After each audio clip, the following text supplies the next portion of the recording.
أشهد أن لا إله إلا الله وحده لا شريك له وأشهد أن محمدا عبده ورسوله أما بعد فأعوذ بالله من الشيطان الرجيم بسم الله الرحمن الرحيم الحمد لله رب العالمين الرحمن الرحيم مالك يوم الدين إياك نعبد وإياك نستعين اهدنا الصراط المستقيم صراط الذين أنعمت عليهم غير المغضوب عليهم ولا الضالين. Er werd gesproken over verslagen, over de slag van Gebr. Ik wil nu de verovering van het tweede fort van Gebr vermelden. De tweede fort staat bekend als het fort van Sa'd bin Mu'adh. Vergeleken met de andere forten werd het grootste deel van het voedsel, de dieren en de proviand van Gebr in dit fort opgeslagen. Daarnaast huisvestte het 500 strijders. Hazrat Ka'b bin Omar vertelt dat hij het fort van Sa'd bin Mu'adh 3 dagen lang omsingelde. Dit was een sterk fort. Hazrat Mu'attib Aslami vertelt dat Banu Aslam tijdens de slag van Gebr te kampen had met ernstige hongersnood. Banu Aslam stemde ermee in om Hazrat Asma bin Haritha naar de heilige profeet sallallahu alaihi wasallam te sturen. Banu Aslam vertelde aan Hazrat Asma bin Haritha om hun vredesgroeten over te brengen aan de heilige profeet sallallahu alaihi wasallam en te vertellen dat ze honger en zwakte ervaren en in een ernstige situatie verkeren. Hazrat Asma bracht de groeten van de Banu Aslam over aan de heilige profeet sallallahu alaihi wasallam en zei: we worden geconfronteerd met honger en zwakte. Bid tot Allah voor ons. De heilige profeet sallallahu alaihi wasallam bad en zei: bij dat wezen in wiens handen mijn leven is, ik heb niets dat u kracht kan geven en ik heb ook niets te eten. Ik begrijp de huidige toestand van degenen die zwak zijn door honger. Hij smeekte toen: O Allah, laat hen het fort veroveren dat gevuld is met voedsel en talg.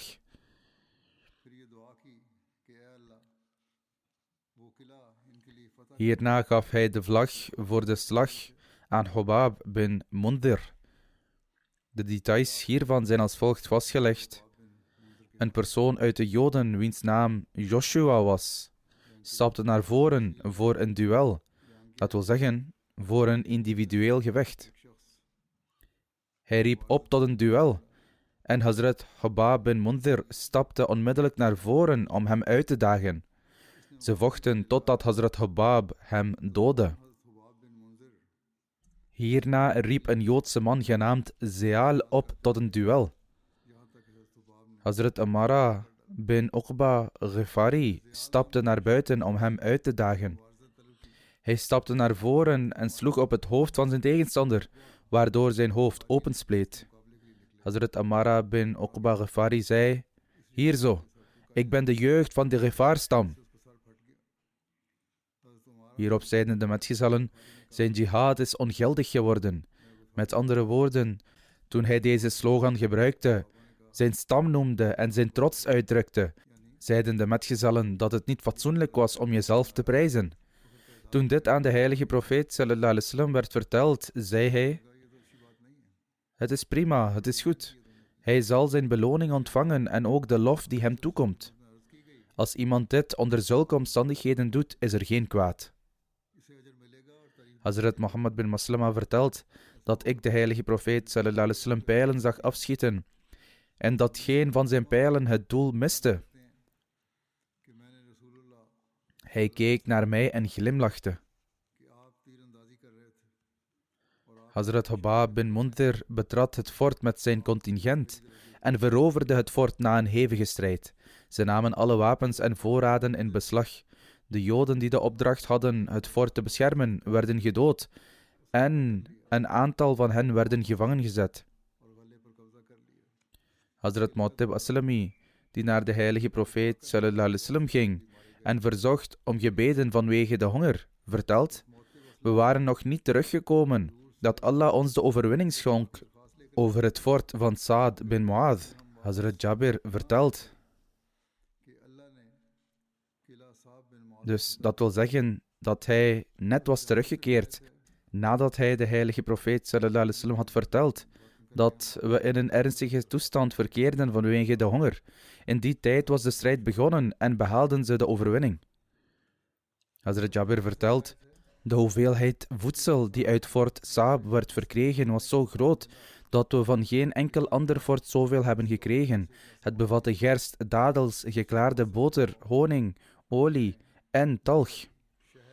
De aankondiger van de heilige profeet sallallahu alaihi wasallam kondigde aan: eet en voed ook je dieren, maar neem niets mee om te eten. Wat je ook eet, eet het hier. Er wordt dan melding gemaakt van het derde fort, het fort van Zubair bin al-Awam.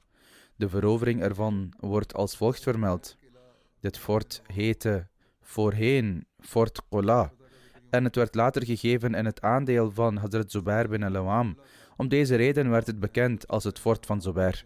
Toen de Joden uit de forten van Naim en Saab bin Mu'adh naar het fort van Zubair bin al-Awam vluchtten, belegerde de heilige profeet sallallahu alaihi wasallam hen. Dit fort lag op de top van de berg. Hij belegerde het 3 dagen lang. Een Joodse man genaamd Ghazal kwam naar buiten en zei: O Abul Qasim, dat wil zeggen de heilige profeet sallallahu alaihi wasallam aansprekend. Dit is de titel die niet-moslims gebruikten om hem aan te spreken. Geef mij veiligheid op voorwaarde dat ik u iets zal vertellen dat u gemak zal verschaffen tegen het volk van Natat. Dat wil zeggen, je zult dat fort kunnen veroveren. En dan naar de mensen van Shaq gaan. Voorwaar, de mensen van Shaq zijn overweldigd door uw ontzag. Hierna kun je doorgaan naar het volgende fort. De heilige profeet sallallahu alaihi wasallam gaf hem veiligheid voor zijn familie en zijn rijkdom. De Jood zei toen: als je hier ook maar een maand blijft, zou het hen helemaal niets kunnen schelen. Er zijn tunnels onder hun land waar ze 's nachts doorheen gaan om water te halen en keren dan terug naar hun forten. Ze zullen zich tegen u kunnen verdedigen.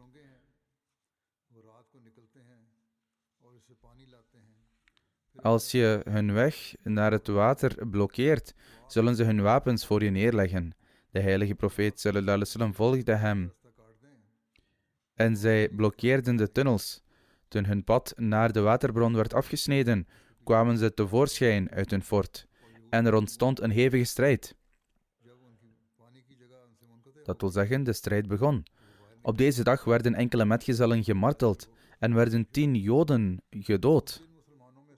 De heilige profeet sallallahu alaihi wasallam behaalde de overwinning en dit was het laatste fort onder de forten van Natat. Toen de heilige profeet sallallahu alaihi wasallam klaar was met Natat, ging hij op weg naar de forten van Shaq. En zoals eerder vermeld, was dit de derde groep forten. Er wordt hier melding gemaakt van de dood van Salam bin Mishkam, een Joodse leider. Tijdens de slag bij de forten van Natat werd Salam bin Mishkam door de moslims gedood. Salam was een beroemde leider van de Banu Nadir en een leider onder de Joden. Hij was echter ziek, waardoor hij niet actief aan de gevechten deelnam, zoals de andere opperhoofden deden. Dat wil zeggen dat hij niet met zwaarden of pijlen vocht. Zijn metgezellen stelden voor dat hij naar Katiba zou gaan, omdat het daar veiliger was. Ondanks zijn langdurige ziekte accepteerde Salam dit voorstel echter niet en werd uiteindelijk door de moslims in Natat gedood. Als de vermelding van zijn ziekte correct is en hij niet actief aan de gevechten heeft deelgenomen, Zelfs dan is zijn moord niet verwerpelijk, omdat hij degene was die zijn leger voorbereidde om het ten strijde te sturen. Hij zou ook degene zijn die toezicht hield op alle algemene zaken. Daarom werd hij op het slagveld door een metgezel gedood, want hij was daar bij hen. Een legergeneraal is van grote waarde, en de dood van zo'n leider zorgt ervoor dat het leger de moed verliest. In dit opzicht was zijn dood dus helemaal niet verwerpelijk.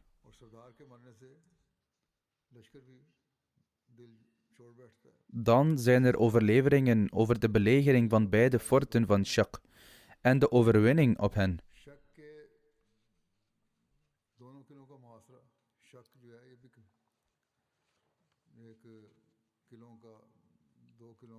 Shaq was een groep van 2 of 3 forten. Het eerste fort van Shaq. Er waren in feite 2 forten. Het eerste fort van Shaq dat door de heilige profeet sallallahu alaihi wasallam werd belegerd, was het fort van Ubay. De heilige profeet sallallahu alaihi wasallam stond op een bergtop genaamd Samwan. En op de top van deze berg vocht hij tegen degenen die zich in het fort bevonden.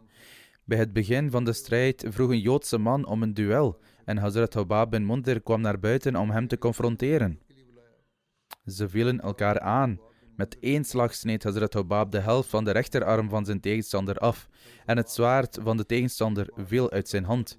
Vervolgens begon hij zich verslagen terug te trekken naar zijn fort.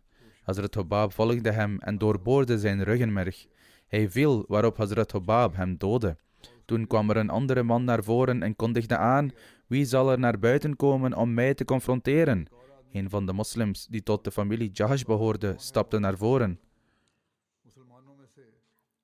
Maar hij stierf de marteldood tijdens een gevecht. De Joodse man stond op dezelfde plaats en vroeg nogmaals iemand om met hem te duelleren, waarop Hazrat Abu Dujana hem bevocht. Hazrat Abu Dujana had een rood stuk stof aan zijn helm vastgebonden. De Joodse man liep arrogant op hem af.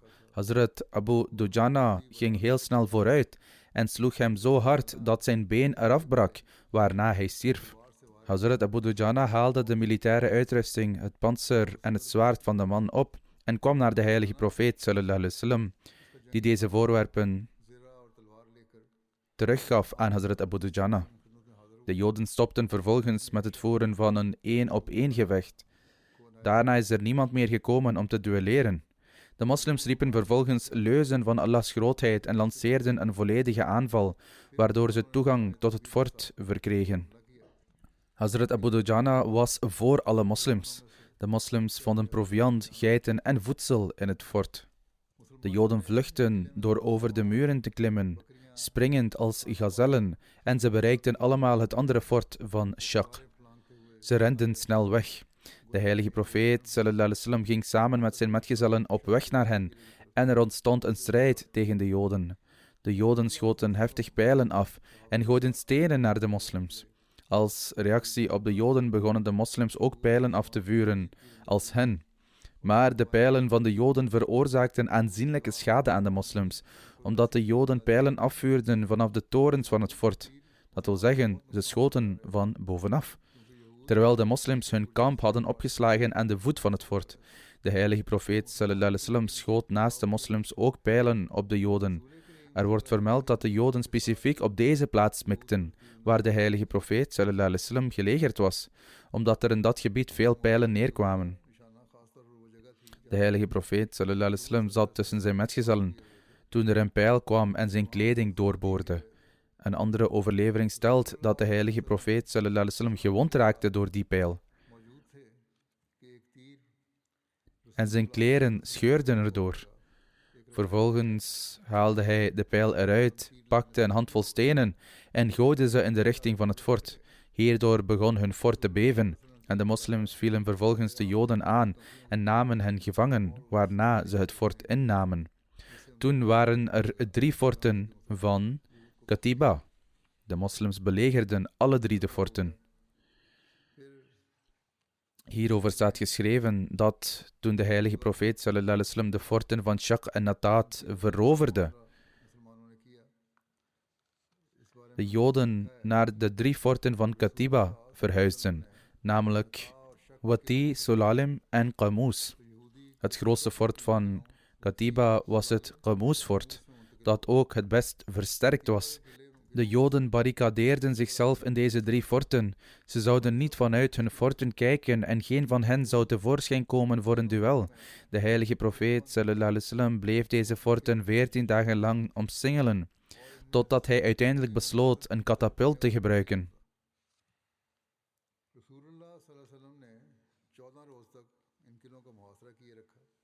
Toen de Joden beseften dat hun einde nabij was. Een katapult is een apparaat dat gebruikt wordt om stenen te slingeren. Toen zochten zij verzoening met de heilige profeet sallallahu alaihi wasallam. Kinana bin Abu Huqaiq stuurde een man genaamd Shamagh naar de profeet van Allah sallallahu alaihi wasallam, met het verzoek om met hem te mogen spreken. De boodschapper van Allah sallallahu alaihi wasallam gaf hem toestemming. En Kinana bin Abu Huqaiq daalde af van het fort en zocht een vredesverdrag met de boodschapper van Allah sallallahu alaihi wasallam. De heilige profeet sallallahu alaihi wasallam stuurde zijn metgezellen naar hen toe, die hun bezittingen in beslag namen. Dat wil zeggen dat de metgezellen hun bezittingen buitmaakten. Uit deze forten namen de moslims 100 harnassen, 400 zwaarden, 1000 speren en 500 bogen met pijlenkokers in beslag. Over de verovering van het Qamoos-fort bestaan nog enkele andere verschillende verslagen. Uit sommige historische documenten blijkt bijvoorbeeld dat dit fort 20 dagen lang omsingeld is geweest. En pas na een hevige strijd met de Joden werd het fort onderworpen en veroverd door Hazrat Ali.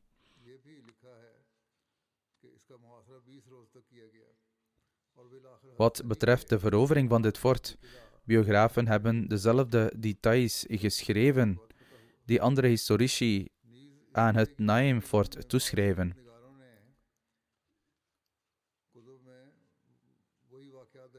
Hoe dan ook, dit fort werd veroverd door de moslims en de Joden streefden naar een vredesverdrag onder de volgende voorwaarden.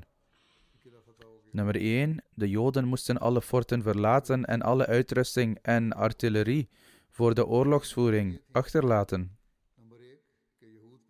zodat het moslimleger er eigenaar van kon worden, en dus zou het de eigendom van de moslims worden. Ze zouden al hun wapens moeten inleveren, wat in moderne termen overgave wordt genoemd. Nummer 2. De boodschapper van Allah sallallahu alaihi wasallam zou de levens van de Joden, hun vrouwen en kinderen beschermen. Niemand zou tot slaaf gemaakt worden. De heilige profeet sallallahu alaihi wasallam zou de veiligheid van de Joden waarborgen. Zij zouden niet gedood worden en hun vrouwen en kinderen zouden ook beschermd worden.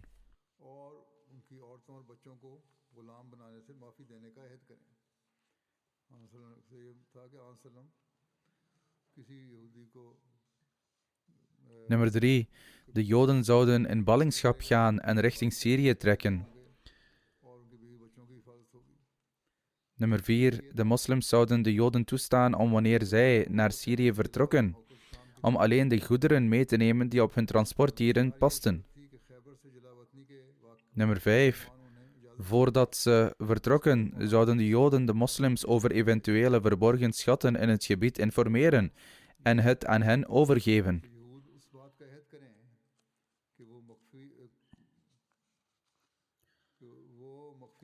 Nummer 6.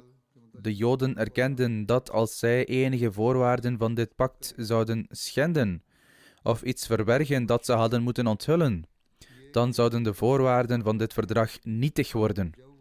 Zo mochten de moslims met hun rijkdommen en gevangenen omgaan zoals zij dat wilden. Historische verslagen vermelden dat er nog enkele Joden in Khaybar verbleven.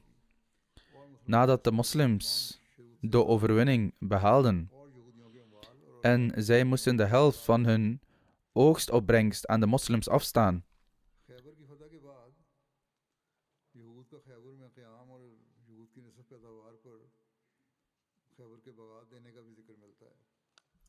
Terwijl volgens de voorwaarden van het pact de Joden naar Syrië verbannen zouden worden, verzochten zij de boodschapper van Allah sallallahu alaihi wasallam om hen toe te staan in Khaybar te blijven, zodat ze konden blijven boeren en voor hun gewassen konden zorgen.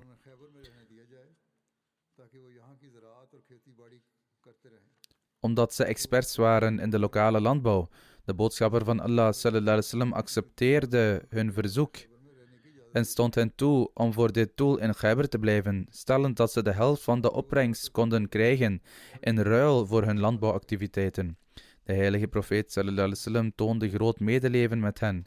Sahih al-Bukhari vermeldt het van Hazrat Abdullah, die vertelt: de heilige profeet sallallahu alaihi wasallam gaf de velden van Khaybar aan de Joden, zodat zij deze konden bewerken, en beloofde hen de helft van de oogst. Het aantal metgezellen dat in Khaybar de marteldood stierf bedroeg 17.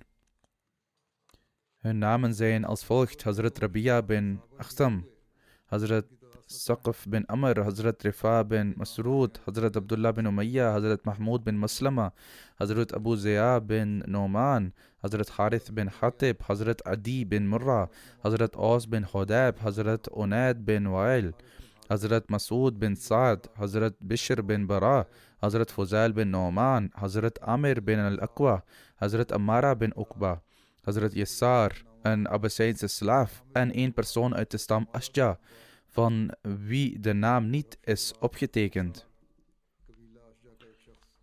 Bij de verovering van Khaybar werden 93 Joodse mensen gedood. De namen van enkele vooraanstaande leiders zijn Harith, Abu Zainab, Marhab, Usail, Yasser, Amir Kenana en Abu Huqaq. Na de overwinning bij Khaybar zijn er enkele duidelijke incidenten genoemd. Eén daarvan is de dood van Kenana bin Rabi. In de geschiedenisboeken en biografieën staat geschreven dat na de overwinning bij Khaybar, toen het verdrag met de Joden werd opgesteld, de mensen Kenana en zijn broer Rabi naar de heilige profeet sallallahu alaihi wasallam brachten. Kenana was de opperhoofd van Khaybar en de echtgenoot van Hazrat Safiya.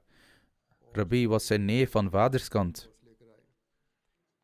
Kenana had de schat van Huyay bin Akhtab, de leider van de Joodse stam Banu Nazir. Hieronder zaten ook gouden en zilveren sieraden. Deze sieraden werden verhuurd aan Arabieren voor hun huwelijksceremonies. De heilige profeet sallallahu alaihi wasallam richtte zich tot hen beiden, namelijk Kenana en Rabi, en zei: waar is die schat van je? Zij antwoordden: toen we Medina verlieten, werd het geleidelijk aan verbruikt. In een overlevering wordt vermeld dat ze zeiden: O Abul Qasim, wij hebben het besteed aan de voorbereiding op deze oorlog. Nu is er niets meer over. We hadden die rijkdom voor deze dag verzameld. De heilige profeet sallallahu alaihi wasallam zei tegen hen: je bent niet zo lang geleden uit Medina vertrokken dat het helemaal is verbruikt. Beiden hebben een eed afgelegd dat zij niets van de rijkdom bezitten. Hierop zei de heilige profeet sallallahu alaihi wasallam: als de schat bij jou wordt ontdekt, dan zal er geen bescherming van Allah en zijn boodschapper voor jullie zijn. Zij antwoorden bevestigend. De heilige profeet sallallahu alaihi wasallam maakte Hazrat Abu Bakr, Hazrat Umar, Hazrat Ali en Hazrat Zubair zijn getuigen hiervan. Hierop stond een man uit de Joden op, ging naar Kenana en zei: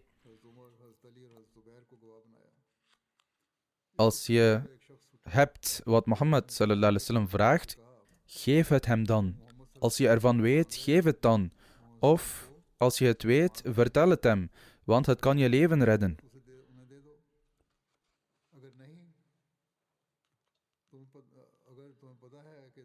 Anders, bij God, zal hij het zeker in handen krijgen. Ibn Huqaq berispte hem en de Joodse man ging weer zitten. Dit staat vermeld in een geschiedenisboek. Hazrat Ibn Abbas stelt dat de heilige profeet sallallahu alaihi wasallam tegen hen beiden zei: als je iets voor me verbergt en ik erachter kom, dan zal ik uw bloed en uw kinderen om deze reden toelaatbaar achten. Ze waren het er allebei mee eens. In een geschiedenisboek staat het volgende korte verslag van de vondst van deze schat. Hazrat Ibn Abbas vertelt dat de heilige profeet sallallahu alaihi wasallam een metgezel van de Ansar riep en zei: ga naar die en die vlakte en ga naar de dadelpalmen. Ga naar de dadels van rechts of links, afhankelijk van welke het hoogst zijn.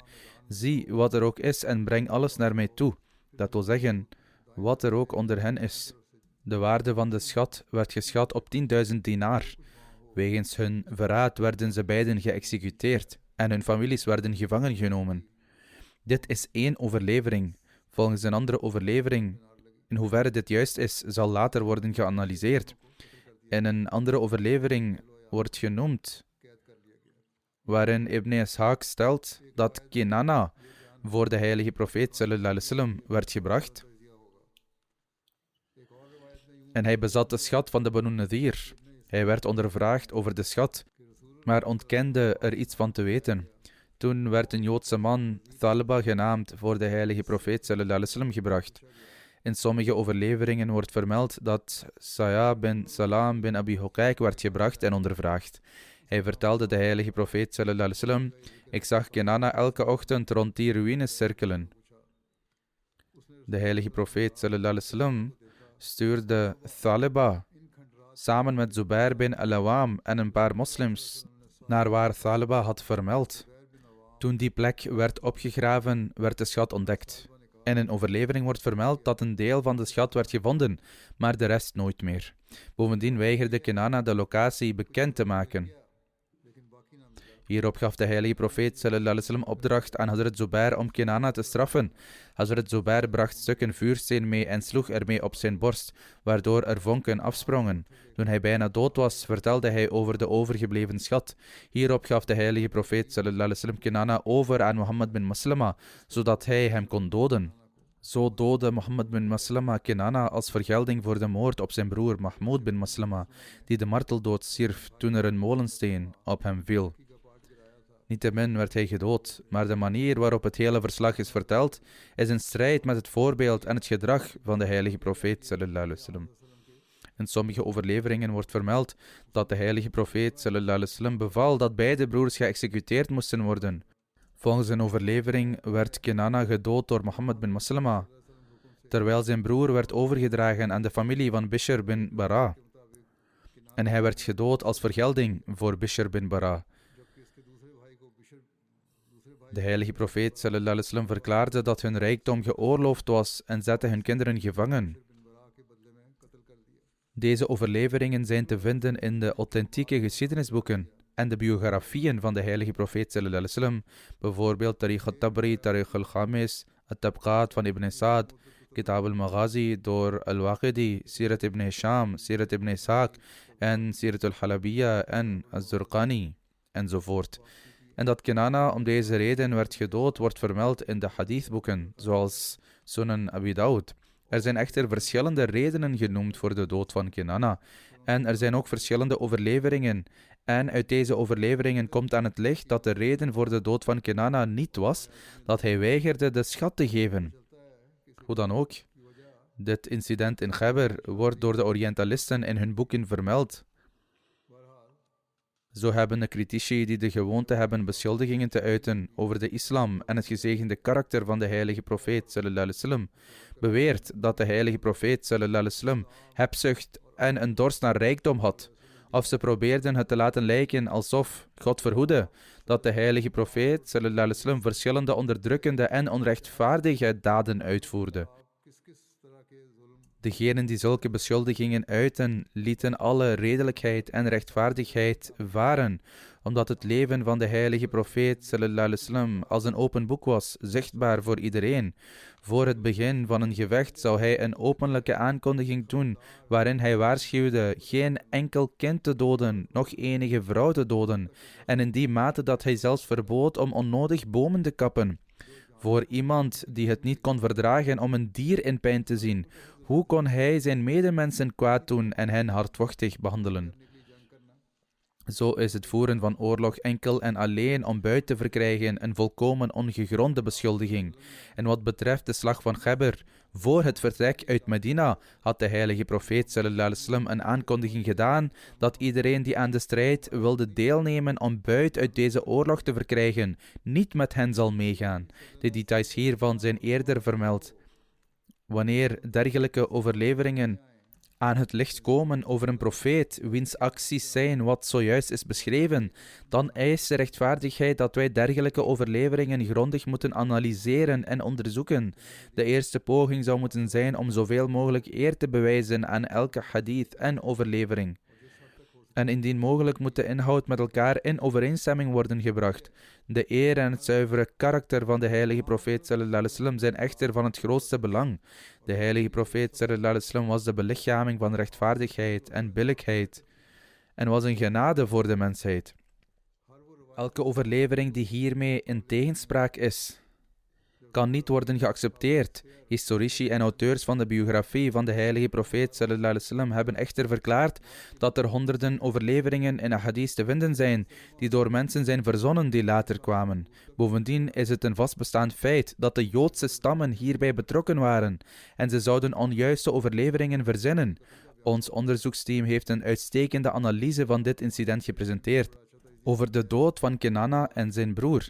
In het licht van de overleveringen en wat er vermeld is, hebben ze een heel goed antwoord gegeven op de beschuldigingen van de Orientalisten.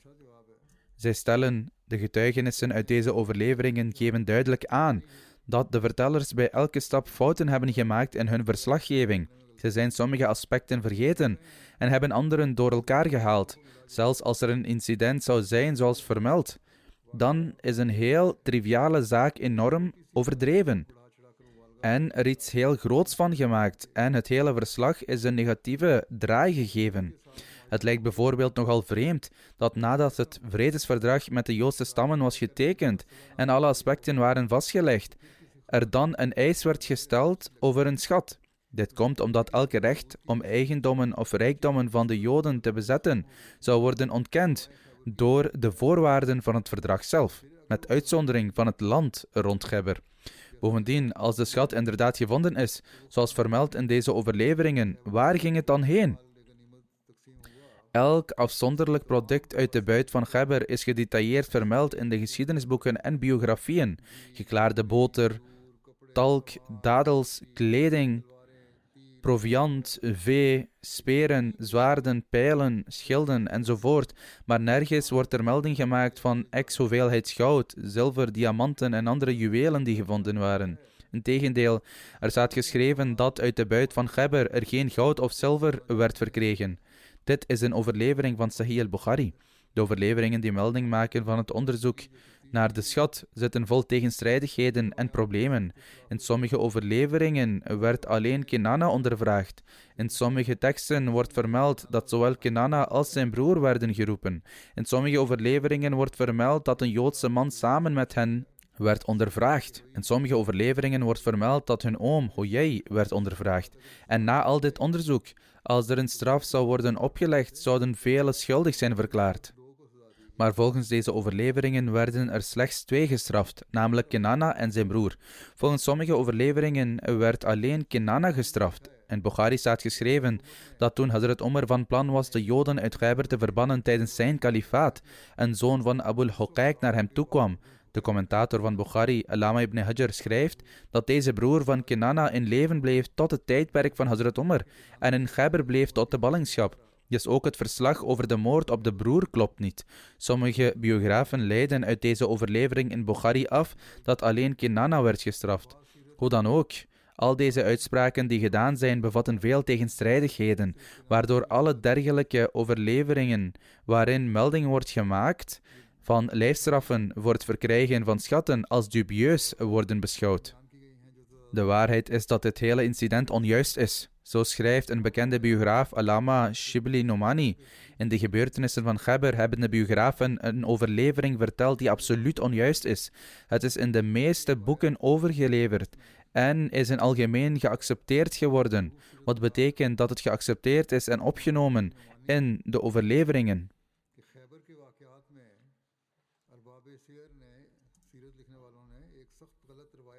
Namelijk, ten eerste dat de heilige profeet sallallahu alaihi wasallam de Joden veiligheid had gegeven, op voorwaarde dat ze niet zouden verbergen.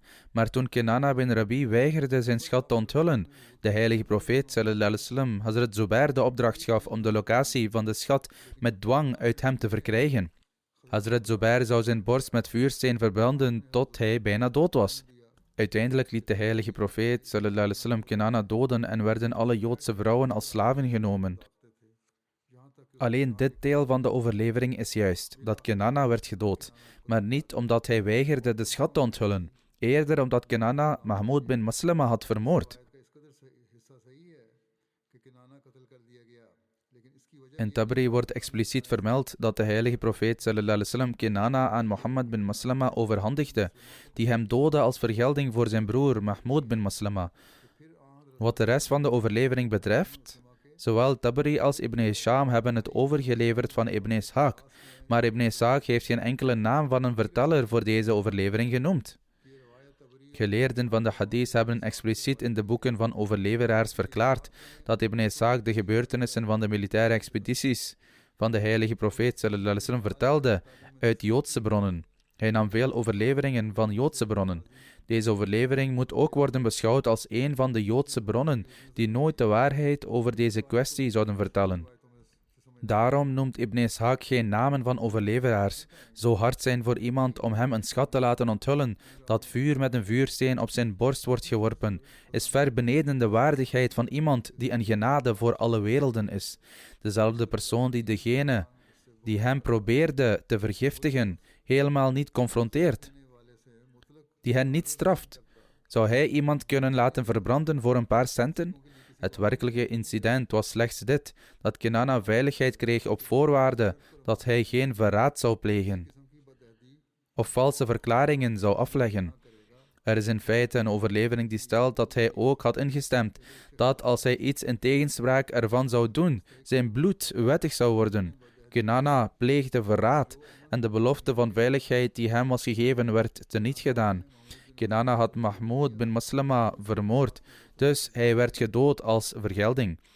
Misschien zou hij eerder worden vergeven, maar omdat hij elders verraad pleegde, werd hij daarvoor gestraft. Een Ahmadi-auteur van de huidige tijd, Sayyid Barakat Ahmed Sahib, schrijft in zijn werk De heilige profeet sallallahu alaihi wasallam en de Joden van Hijaz dat Ibn Ishaq een overlevering heeft verteld zonder enige keten van overlevering. En deze feiten zijn duidelijk onjuist. Ten eerste is marteling, en dan met name marteling door vuur, in strijd met de islamitische leer. In de tweede plaats wordt er geen melding gemaakt van de distributie van deze teruggevonden schat in alle buit van Khaybar. Er is ook geen enkele overlevering die vermeldt dat deze schat in de staatskas is gestort. Niet alleen Ibn Ishaq, maar zelfs in andere vroege bronnen wordt er niet gesproken over contant geld, goud, zilver of andere waardevolle goederen in de buit van Khaybar. Alle overleveringen hebben te maken met producten, kleding of wapens. Hazrat Abu Huraira, die met de heilige profeet sallallahu alaihi wasallam was in de slag bij Khaybar, zou zeggen dat we Khaybar hadden veroverd, maar geen goud en zilver in de buit hadden gekregen. Kortom, Kinana bin Rabi werd gedood, maar de reden voor zijn dood was de moord op een moslimcommandant, waardoor hij als vergelding werd gedood. Dit is dus de werkelijke waarheid. Deze incidenten zullen in de toekomst worden vermeld. Onder deze gebeurtenissen wordt ook melding gemaakt van een Joodse vrouw die de heilige profeet sallallahu alaihi wasallam probeerde te vergiftigen en tegen hem samenzwoer. Maar Allah de Almachtige beschermde hem.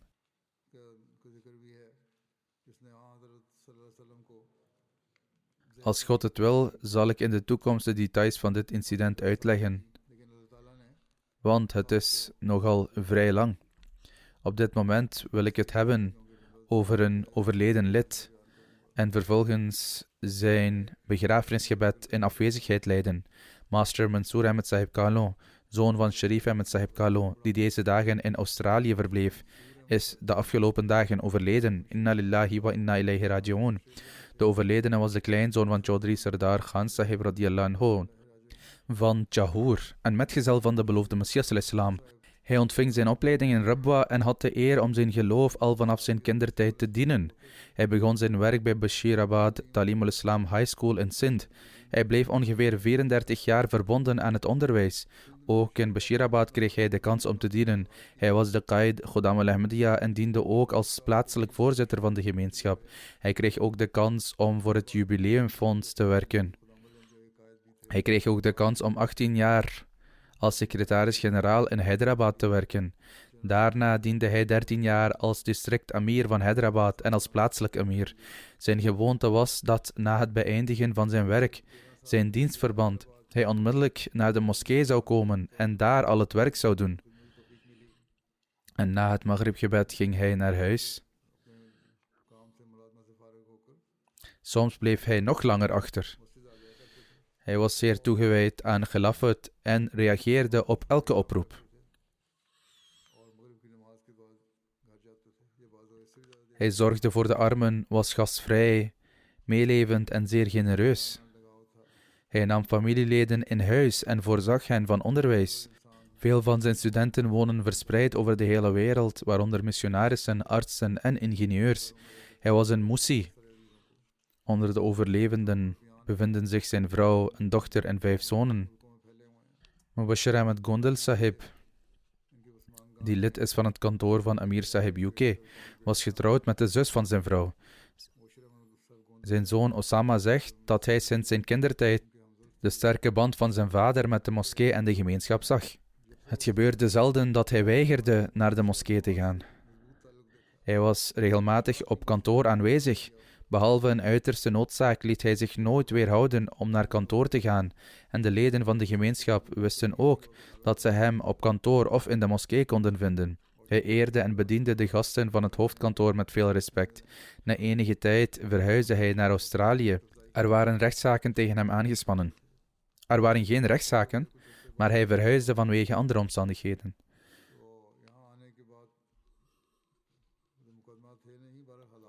Zelfs nadat hij daarheen verhuisde, bleef hij de gemeenschap dienen en nam deel aan elke financiële regeling, niet alleen in Australië, maar ook in Pakistan. Ook in Australië breidde hij zijn vriendenkring razendsnel uit en maakte zichzelf geliefd bij de mensen. In Australië was hij plaatselijk secretaris Talim al-Koran en secretaris Tarbiyat. Hij was een zeer bescheiden persoon en had een passie voor dienen. Mogen Allah de Almachtige hem vergiffenis en genade schenken en mogen hij zijn kinderen in staat stellen zijn deugden voor te zetten.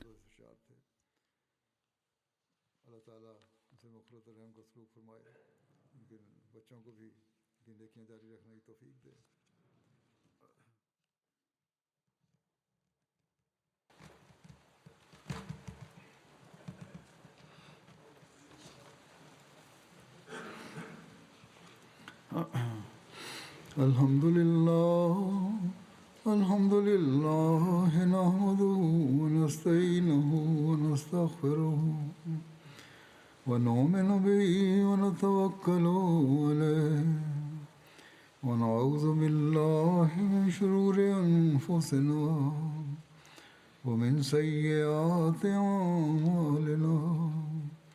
Man yahdihillahu fala mudilla lahu ومن يضلل فلا هادي له ونشهد أن لا إله إلا الله ونشهد أن محمدا عبده ورسوله عباد الله رحمكم الله إن الله يأمر بالعدل والإحسان وإيتاء ذي القربى وينهى عن الفحشاء والمنكر والبغي يعظكم لعلكم تذكرون اذكروا الله يذكركم ودعوه يستجب لكم ولذكر الله أكبر.